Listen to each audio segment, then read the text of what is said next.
Bom, obrigada, João. Vamos começar as respostas? Bem, antes de responder especificamente, eu acho que é importante que a gente observe uma questão. Quem trabalha com habitação no poder público é, essencialmente, arquitetos, engenheiros e os trabalhadores sociais e disciplinas afins, engenheiro ambiental, geologia, etc. Muito bem. Para isso, nós fazemos concursos públicos. A pessoa entra e ela tem que ser preparada para isso. Então, os futuros gestores do plano e construtores estarão também nascendo da FAO, USP, outras FAOs. Então, quando as pessoas dizem o plano demorou para ser feito, eu acho que é uma espécie de escolha de Sofia. Nós começamos em 2005, mas, naquela época, nós centramos fortemente com o apoio da Citizen Alliance que, para fazer um plano, você tem que ter quem faça o plano do poder público, que é quem vai ter continuidade. Nós, em 2012, nós vamos nos aposentar, vamos procurar o rumo da vida, mas nós temos na SEAB aproximadamente 200 arquitetos, engenheiros, que vão tocar isso para frente. Então, eu acho que não é que a gente demorou para fazer isso. O método que nós adotamos é que é diferente. Nós temos, tradicionalmente no Brasil, isso vem da cultura portuguesa, aliada a não sei que elemento, a cada gestão muda-se, não é apenas o quadro de direção como na França, por exemplo, que é um país civilizado. Muda-se até a pessoa que faz o elevador subir e descer no prédio.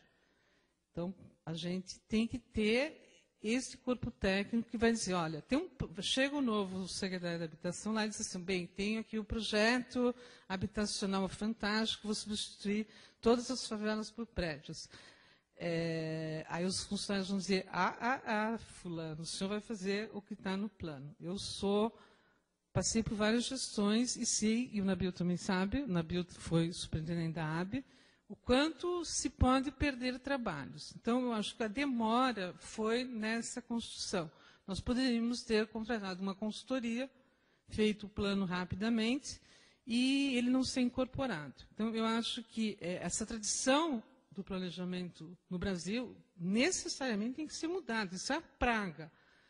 Você não constrói um corpo técnico. Então, não foi que demorou, foi que hoje qualquer pessoa na SEAB maneja perfeitamente esse plano e manejará para o futuro. Isso é fundamental, fundamental. Construir profissionais. O arquiteto, quando ele está lá estudando, a gente sabe como é, né? A gente vai ser músico, ser arquiteto de incorporadora, ser arquiteto de pequeno escritório, e tem alguns que querem ser gestores públicos. Eu fiz essa opção quando era estudante. Então, a gente tem que criar arquitetos, engenheiros, assistentes sociais e gestores públicos. Isso é fundamental. Então, não é que demorou. O método é diferente. E aí, quando você faz isso, você sabe as consultorias que você precisa chamar. Então, por exemplo, agora vamos entrar na onda do Gustavo.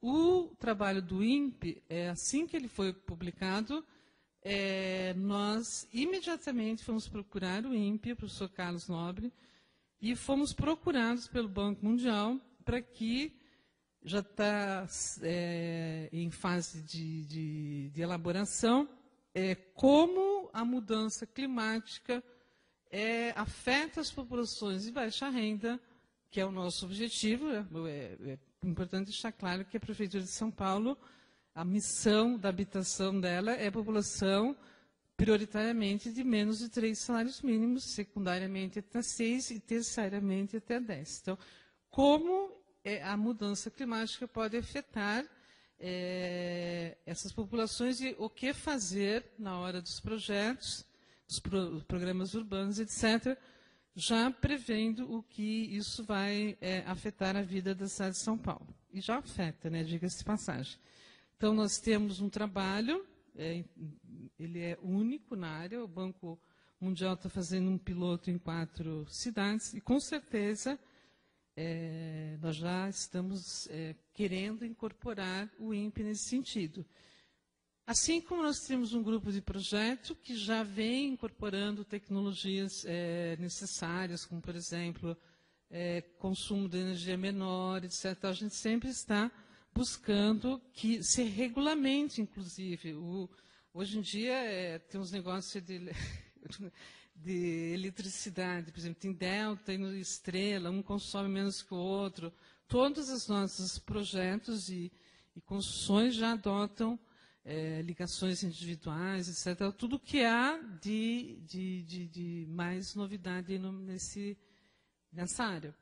E, nesse sentido, a gente também tem buscado parcerias com universidades, com consultores, que nós sabemos que já trabalham há anos aí na área, de buscar novidades. Mas, para que a gente busque bons parceiros, a gente precisa realmente ter um corpo que saiba buscar bons parceiros. Eu acho isso fundamental. Eu sou arquiteta, dei aula há séculos e eu gostaria que 50% dos alunos da FAUSP formados anualmente se incorporassem tanto nos quadros públicos quanto nas equipes que nós contratamos, de projeto, obras, etc. e tal. Isso é muito legal.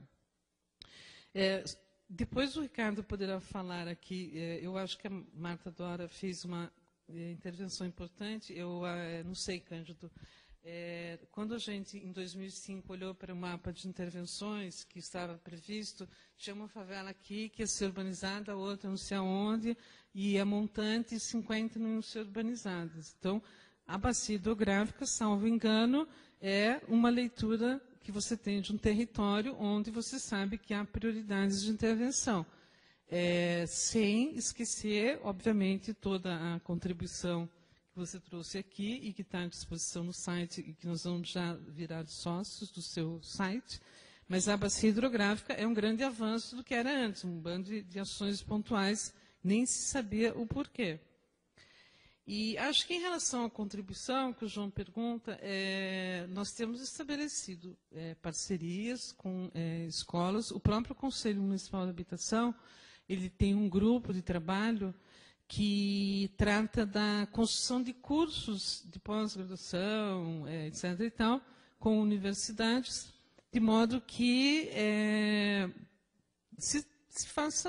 tenha assim, aprendizados tanto para a SEAB, para a Prefeitura, quanto para a Universidade. Então, nós podemos, a Violeta ali, a Kubrusle, é a responsável por isso, e ela já deve cobrar da Marli, aqui, a conselheira, uma maior integração com a FAUSP e a USP em geral, em todos os seus setores, que é a cadeia aí de conhecimento, de produção do conhecimento do Brasil. Bem, é isso. Mas depois eu vou falar com o Nabil sobre a questão da urbanização. Bom, vou acrescentar só algumas poucas coisas em relação à questão de conforto. Esse ano a ABNT publicou uma nova norma de desempenho que trouxe um conceito novo que a gente não tinha no Brasil. Então, hoje, os sistemas construtivos, eles podem ser quaisquer, desde que eles respeitem níveis de conforto térmico. Então, isso é uma inovação, acho que um avanço que a gente teve, né? E essa norma ela surgiu, por enquanto, para empreendimentos de HIS, de TR+4. Então, ela, vamos dizer, já está prevendo, vamos dizer, que qualquer um que queira fazer uma habitação tenha que respeitar esses parâmetros mínimos de conforto, os vários confortos, etc.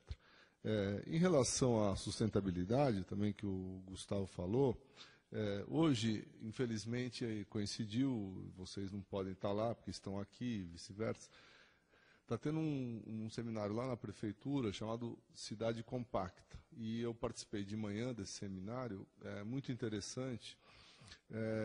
E lá nesse seminário foi colocado, principalmente pelo secretário do Meio Ambiente, que foi a secretaria que organizou o seminário, a necessidade da gente respeitar os 3 níveis de sustentabilidade. Então, eu dou aula, aliás, omiti aqui, além do Pedro, que o Silvio falou, omiti também o meu orientador aqui, o Emílio Haddad, a quem eu devo muitos conhecimentos. e ele tem um MBA de desenvolvimento imobiliário, que ele é o coordenador, assim como o João, e eu dou aula lá. E aí, a maior parte dos alunos lá são arquitetos, como vocês, né? E uma ênfase muito grande que é dada lá nesse curso é a questão da matemática financeira, das contas, etc. E quando eu fiz o estágio, quando eu fiz mestrado, quando eu fiz aula no PAI, eu pude constatar o altíssimo nível de capacidade dos alunos da FAU, né? Mas não existe na faculdade, pelo menos eu temo que não exista, uma ênfase